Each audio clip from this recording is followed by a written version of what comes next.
Ça, c'est le commandant de la police. Nous allons voir les... Ah oui, on vous accueille. Ah, d'accord. Musique à Madame Laretis.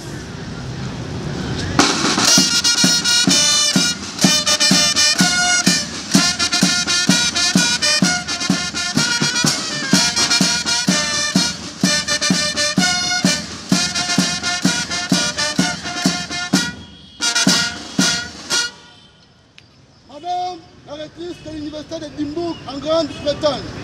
À l'occasion de votre première visite à l'Université de Kinshasa, les éléments de la police universitaire sont rangés pour vous accueillir et vous rendre les honneurs. Je vous invite à passer la troupe en revue. Le commandant d'honneur, Mwamba Bidouaya. Secrétaire général en charge de la recherche.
Oui, je fais un petit peu exprès. Ah, d'accord. Les femmes vous accueillent de première. D'accord.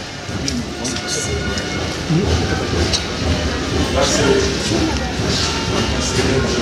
Enchanté. Là, ce sont les techniciens de la pointe. Les techniciens de surface qui sont là aussi pour vous accueillir et un élément réceptionniste. Mais pas comme nous faisons ici.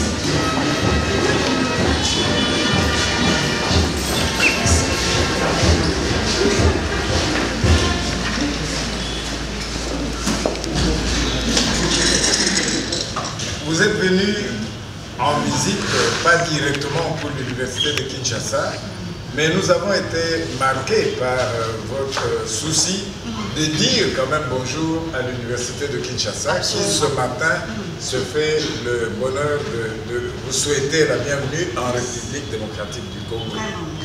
Nous allons certainement à partir de là tisser quelques relations solides, profitant de l'avantage que nous avons. Déjà, il porte le nom de votre recteur. Obligé donc absolument de nous entendre. Merci beaucoup. Là, je vais très rapidement, parce que je dois me douter de votre agenda, je sais bien, vous présenter notre université, on va se déplacer. D'accord. Aujourd'hui, nous avons 7052 agents, nous avons 1282 professeurs à thèse, nous avons 2384 membres du corps scientifique, les chefs de travaux, les doctorants, etc., les assistants, et les administratifs sont au nombre de 2500. La particularité de ces chiffres qui sont là, c'est que, et c'est le premier défi, la moyenne d'âge dans le corps professoral, elle est de 62 ans et demi. Ne rougissez pas. Et dans le personnel administratif, 72 ans. Donc, oui, nous avons un défi majeur, celui de la relève des cadres académiques. Mais aussi, comment nous découvrir réellement nous-mêmes si nous ne connaissons pas réellement notre passé. Nous devons, avec nos facultés de lettres, réécrire réellement l'histoire de notre pays. Parce que cette histoire, celle qui nous est vendue aujourd'hui, c'est celle qu'a voulu le colonialisme. en cachant certainement certaines choses. Nous avons une faculté des lettres, les historiens, les anthropologues, et celui qui nous est présenté ce matin, l'anthropologue Maison, est le champion du savoir endogène. Il travaille beaucoup pour développer réellement en nous, développer les capacités de savoir endogène. Ils seront peut-être un autre moyen, un autre modèle de développement. Nous sommes à plus de 60 ans de l'indépendance aujourd'hui, sans beaucoup progresser. Nous pensons vouloir changer un petit peu tout ça. Et l'université veut se positionner aussi réellement comme étant apporteuse de solutions aux décideurs. J'ai parlé à votre passé du problème épineux d'embouteillage dans cette ville. J'ai vu ça. C'est traumatisant. Oui. Et l'université n'est pas restée muette à cela. Nous avons réagi par un atelier dont les résultats sont à vulgariser. Le calendrier prévoit pour la fin de ce mois et le mois prochain le problème des embouteillages.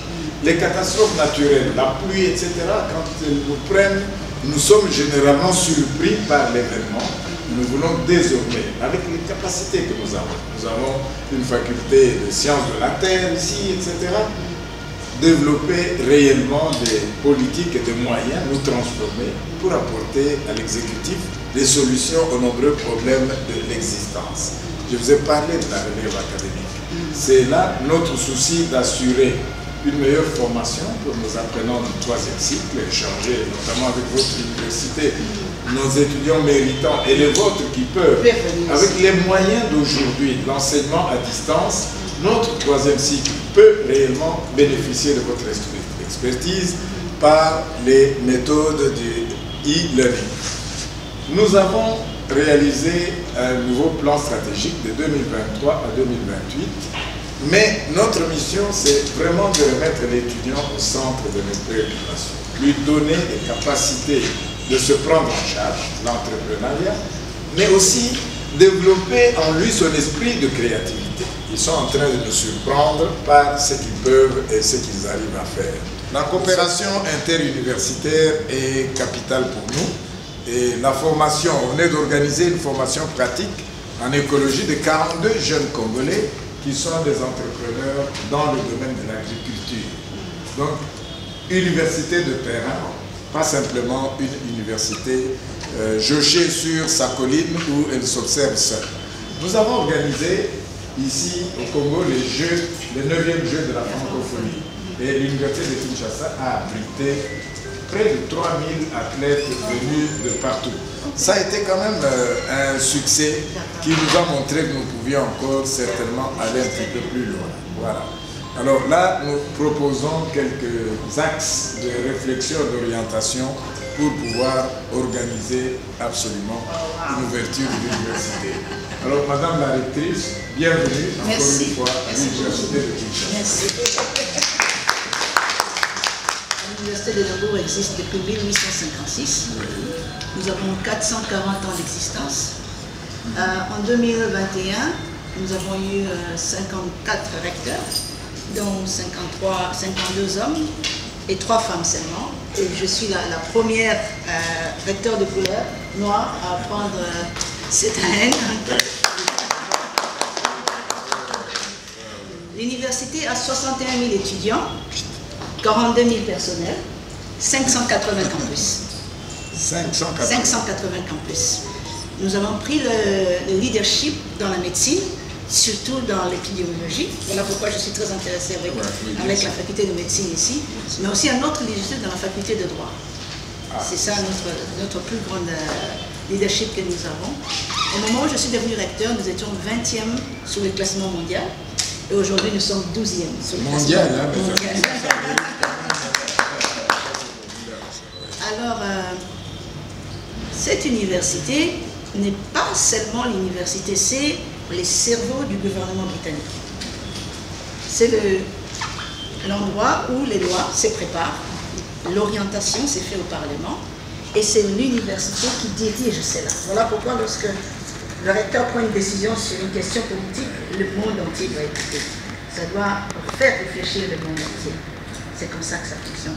Et votre souhait de voir l'UNIKIN diriger les politiques de ces pays est tout à fait légitime. Ça doit se passer comme ça. Au-delà de cela, l'université pendant ces siècles et ces décennies était la base du colonialisme. C'est aussi le pouvoir de la suprématie blanche. Ce qui fait que mon élection a créé beaucoup de problèmes tout autour de cette institution. Mais je me réjouis que c'est dans le positif que je suis arrivée et nous allons vers le positif. Et ceux-là qui se sont posés beaucoup de questions sont dans la honte aujourd'hui. L'être humain noir ne peut pas diriger une institution comme ça parce qu'il n'a pas de capacité. On les a prouvés le contraire. Pire encore, une femme noire. On les a prouvés le contraire. Donc là où nous sommes aujourd'hui, c'est que moi je veux voir, pour le temps qui me reste, je voudrais nous commençons quelque chose de très timide, mais je voudrais les emmener ici pour qu'ils voient de leurs propres yeux les trésors que vous gardez, qui malheureusement est encore couvert du sable. Il faut nettoyer le sable dans ce diamant que vous êtes et attirer l'attention du monde entier vers ce point. Je ne trouve pas un autre endroit que les institutions académiques. Et c'est ce qui compte pour moi, c'est ce qui est très important pour moi. Donc je voudrais, à votre prochaine visite à Édimbourg, et pour lesquelles nous sommes prêts à vous recevoir, avoir ces discussions très timides, mais sur la faculté de médecine. Et comme vous savez, aujourd'hui, nous sommes la première université mondiale sur les questions de la recherche et de la pandémie de Covid. Nous sommes la première université mondiale sur les questions de développement durable, c'est-à-dire le climat et tout ça. Et Mme Bazaïba était là et nous a visités. Et c'était très intéressant que nous ayons fait ça. Et nous sommes aujourd'hui aussi la première université mondiale pour recevoir les étudiants dont les pays sont en guerre. Donc nous sommes ce qu'on appelle l'University of Century, l'université qui reçoit. Mais encore, ce sont des privilèges qui sont réservés aux personnes de la race blanche. Alors donc, nous avons un long chemin à parcourir. Je me réjouis que je suis aujourd'hui à la tête de cette institution et je me dis certainement un pas très géant dans l'histoire de l'humanité, mais aussi un petit pas pour notre pays. Parce que s'il y aura d'autres personnes qui viendront après ça, après moi, ils trouveront une institution qui maintenant cherche à arriver aux endroits où ils ne sont jamais arrivés. C'est l'exercice qu'on va faire ensemble. Absolument. Ça ne sera pas facile, mais on va y aller. Tout à fait. Merci beaucoup. Après avoir écouté vos paroles,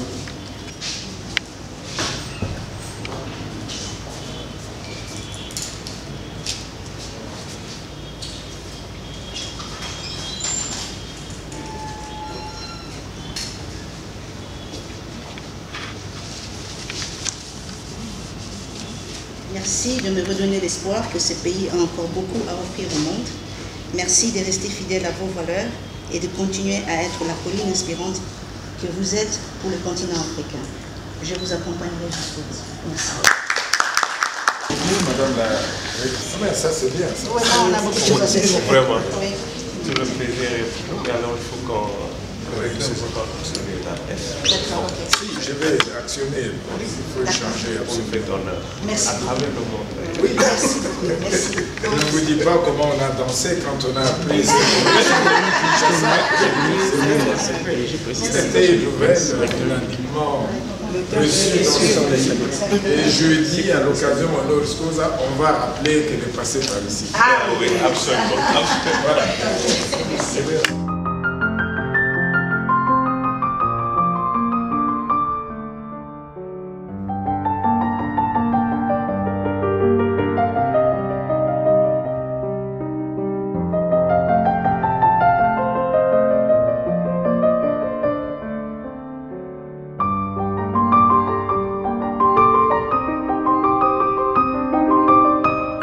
Ce que je veux d'abord me souvenir, c'est cet accueil chaleureux de l'Université de Kinshasa envers ma personne.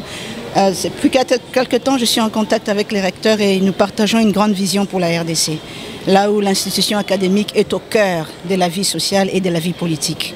Alors ceci, c'est une visite pour préparer sa prochaine visite à l'Université d'Édimbourg et pour laquelle nous commençons de petits pas avec la faculté de médecine. Donc aujourd'hui, je suis venue le voir chez lui et je serai heureuse de le recevoir chez moi.